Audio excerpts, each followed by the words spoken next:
welcome back to the Chaotic Little Book Corner. My name's Acacia. Today we're going to be talking about Bellevue Publishing. Bellevue Literary Press. There it is. Bellevue Literary Press sent me 2 books. I loved both of them. I'm considering... I'm going to talk to you first about the short story collection, and then I'm going to talk about the other one, because the other one stirred a lot of stuff up in me. Alright, this is Are You Here For What I'm Here For? This is Stories by Brian Booker. This was an amazing collection of short stories that twisted illness and strangeness and sexuality and cults, and it was just kind of a mixture of all the things I love, all the things that I adore, all the things I like to read about, and it took them and it gave me a different perspective and this world I really never considered looking into. The writing style was exquisite. The ideas behind it were epic. I thought it was something really special, really awesome. I couldn't speak higher of it. I believe that this short story collection is something to be purchased and loved and taken home.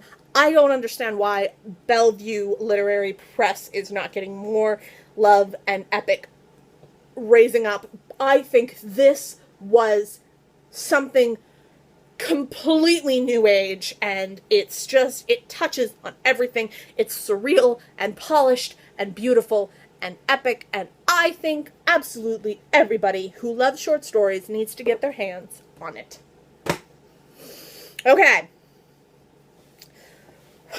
Guys, this is coming out October 2016. This is Bob Stevenson by Richard Wiley. This is the story of a gentleman with dissociative identity disorder, the disorder that I suffer from, the main mental illness that I have. This is the story of a psychologist who, in the very beginning of the story, she's coming down in an elevator and she meets a man and she falls in love with him immediately and can't fathom the idea of anything else, and then the next chapter you realize she is giving up her job as a psychologist. She is pregnant with this man's child, and he is actually a patient at the psychiatric field where she was at the psychiatric location she was working at, and he is a patient who suffers from DID, and she is trying to now find out the actual identity of the man she fell in love with and who is the man who fathered this child that she is now carrying, and whether or not she should be with him long term or if he is the right person for the job of fathering. Whew, you want to talk about feels for me. Man, oh man. Okay. First, I will buy the final edition of this, no question. Yes, this will be purchased when it is a final edition. There is not a question in my mind. If Bellevue wants to send it to me in its final draft, I won't say no. Because I'm still broke.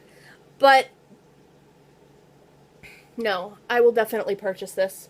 And even if they sent me a final copy, I'm not going to lie, I do plan to purchase this for a few people this year for Christmas that are in my family and have asked me about my disorder. It may not be the most perfectly executed story about my disorder. It may not be the most adequate idea of what DID is, but DID is so vastly different based on so many different ideas and thoughts, and each person who suffers from DID is so differently diagnosed and so differently suffering. I can't judge this book too hard because, for all I know, this story is more accurate to another person with DID than it is myself. It's just not my story.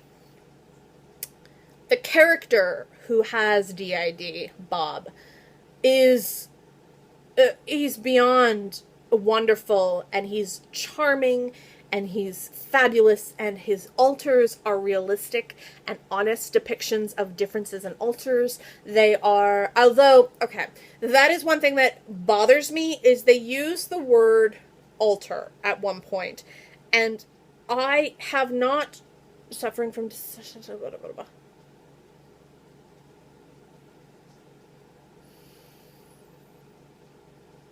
yeah, they call it different identities and alters. I have learned parts. That is how my therapist and I reconcile the idea of what my parts are. They are parts of me that have split from the core part. So imagine you have a pie and you cut it into 6 parts or 6 pieces. You still have the whole pie, they're just separated.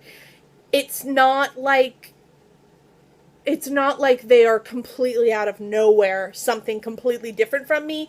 It's not like it's a cherry pie and then there's randomly a piece of blueberry pie shoved in there. It's all the same cherry pie, but some pieces are going to have larger pieces of cherry. Some are going to have more juice. Some are going to have more cherry. Some are going to have thicker crust. It's all a matter of what piece of the pie you're looking at in that moment that defines what part you're talking about. The fact that blueberry gets shoved in there randomly, that would be an alter or an identity.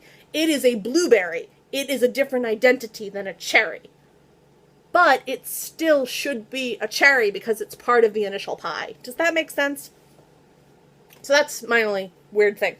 I think that this was done well. I think that this was executed brilliantly. I need to reread it a couple of times. Just like I reread Sybil a couple of times, I think I need to execute more into it and feel more at home with it and get to know it more and feel more at ease with the person and parts and emotions that are within this book. Absolute purchase, absolute recommendation for those of you who are curious about my disorder. Absolute brilliance, wonderful, well done. I will absolutely be looking more into Bellevue Literary Press because of this and their short story collection. I cannot wait to work with them again, for sure. Wonderful, wonderful work. And I will talk to you all soon in my next video, and I'll see you tomorrow.